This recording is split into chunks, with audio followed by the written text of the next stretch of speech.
Hello दोस्तों, हमारे YouTube channel teaching with चरणों का बहुत बहुत स्वागत है। दोस्तों, यूपी टेट एग्ज़ाम 2026 के लिए सीरीज चलाई जा रही है दोस्तों, जिसमें इस सेशन में यूपी टेट एग्ज़ाम के लिए ईवीएस टॉपिक परिवार के 30 एमसीक्यू के क्वेश्चन कराए जाएंगे दोस्तों, जो कि बहुत ही इंपॉर्टेंट है। चलिए दोस्तों, सेशन को स्टार्ट किया जाए। पहला क्वेश्चन, फैमिली शब्द की उत्पत्ति लैटिन भाषा के किस शब्द से हुई है? दोस्तों, फैमिलस से हुई है। इसकी व्याख्या देख लीजिए दोस्तों। लैटिन शब्द फैमिलस का अर्थ होता है एक ऐसा समूह जिसमें माता पिता, बच्चे और नौकर शामिल हों। अगला क्वेश्चन, संयुक्त परिवार में मुख्य निर्णय कौन लेता है? दोस्तों, जो परिवार का मुखिया होता है, सबसे बुजुर्ग व्यक्ति, वही क्या करते हैं, संयुक्त परिवार में निर्णय लेते हैं। ठीक है।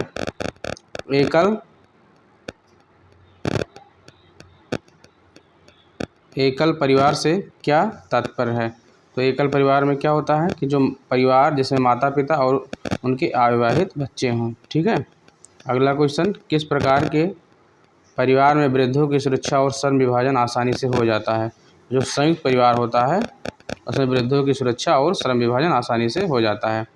अगला क्वेश्चन, भारत में लड़के और लड़कियों के विवाह की न्यूनतम आयु क्रमशः कितनी है? तो लड़कों की कितनी है? 21 वर्ष है और लड़कियों की 18 वर्ष है। अगला देखिए, परिवार एक ऐसी संस्था है जिसमें माता पिता और उनके बच्चे होते हैं। ये कथन कैसा है? ये कथन सही है, क्योंकि यह किसी भी समाज की बुनियादी इकाई है। अगला क्वेश्चन देखिए, जिस परिवार में वंश का नाम माता पिता के नाम पर चलता है उसे क्या कहते हैं? वो मात्र सत्तात्मक परिवार होता है। अगला क्वेश्चन, शारदा एक्ट का संबंध जो 1929 में आया किससे है? बाल विवाह निषेध से है।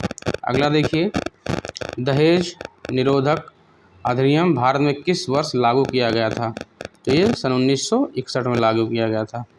अगला क्वेश्चन, बच्चों का जो प्रथम गुरु होता है किसे माना जाता है? माता को माना जाता है। अगला क्वेश्चन, निम्नलिखित में से कौन सा संयुक्त परिवार का एक दोष माना जा सकता है? तो व्यक्तिगत स्वतंत्रता का अभाव होना। अगला क्वेश्चन देखिए, परिवार समाज की जीवन की प्रथम पाठशाला है, ये किसने कहा? अरस्तू ने कहा। अगला क्वेश्चन देखिए, निम्नलिखित में से कौन सा कार्य परिवार का जैविकीय कार्य है?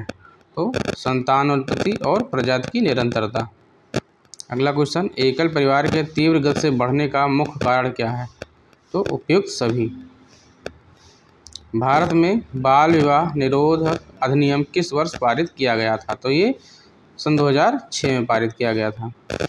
अगला क्वेश्चन, हिंदू विवाह अधिनियम किस वर्ष पारित हुआ था? तो ये सन 1955 में पारित हुआ था। निम्नलिखित में से कौन सा खेल इंडोर में घर के अंदर खेले जाने वाला खेल है जो परिवार के सदस्य के साथ खेल सकता है? तो ये शतरंज है।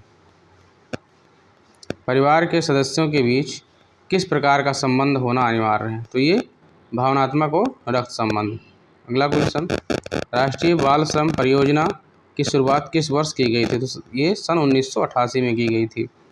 अगला क्वेश्चन, मैकाइवर एवं पेज ने परिवार के मुख्य कार्यों को किन दो भागों में बांटा है? तो आवश्यक और अनावश्यक कार्यों में। अगला क्वेश्चन, बच्चों में सामाजिकरण की प्रक्रिया कहाँ से शुरू होती है? तो ये परिवार से शुरू होती है। अगला क्वेश्चन, भारतीय समाज का स्वरूप पारंपरिक रूप से कैसा रहा है? तो ये पितृसत्तात्मक रहा है। अगला क्वेश्चन, संयुक्त परिवार के विघटन में टूटने का एक मुख्य कारण क्या है?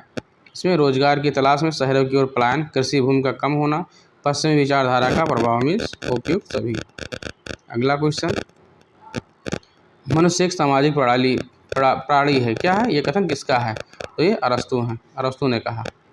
अगला देखिए, किस प्रकार के बच्चों में आत्मनिर्भरता का गुण जल्दी विकसित होता है? तो ये एकल परिवार। अगला क्वेश्चन, मैं परिवार जो विवाह के बाद पति के परिवार या पिता के घर में निवास करते हैं क्या कहलाता है? पितृ स्थानीय परिवार कहलाता है। परिवार का वह रूप जिसमें एक पुरुष की एक से अधिक पत्नियां हों उसे क्या कहते हैं? परिवार का वह रूप जिसमें एक पुरुष की एक से अधिक पत्नियां हों उसे क्या कहेंगे? बहुपत्नी विवाह परिवार। ठीक है। निम्नलिखित में से कौन सा सामाजिक कुप्रथा का उदाहरण है जो परिवार को सीधे प्रभावित करता है? तो ये उपयुक्त सभी। अगला क्वेश्चन देखिए दोस्तों, परिवार बच्चों को किस प्रकार की शिक्षा प्रदान करता है? तो ये अनौपचारिक शिक्षा।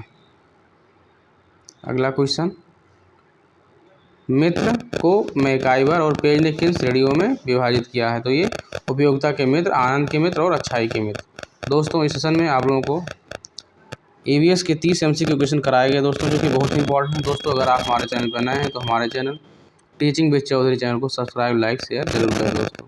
धन्यवाद।